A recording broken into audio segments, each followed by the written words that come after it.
আসসালামু আলাইকুম। আজকে সন্ধ্যার নাস্তার জন্য আমার আম্মু আজকে চাপড়ির প্রিপারেশন করেছে। আমি জানি না আপনারা চাপড়ি কীভাবে খান, আমরা এভাবে খাই।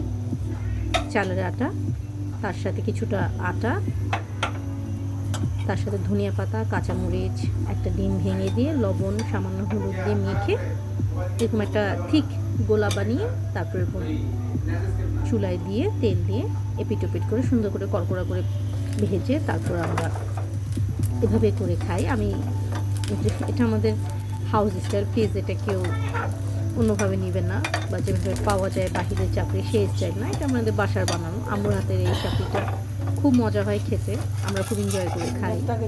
আমি আবার এটা বানাতে পারি না, আমার আম্মুই বানাতে পারে।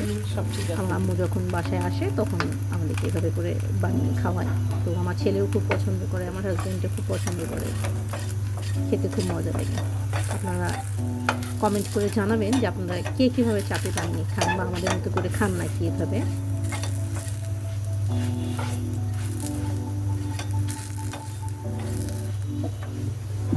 একটু কড়া করে ভাজতে হয়, একটু কড়া করে ভাজলে জিনিসটা একটু কড়কড়া হয়, খেতে ভালো লাগে।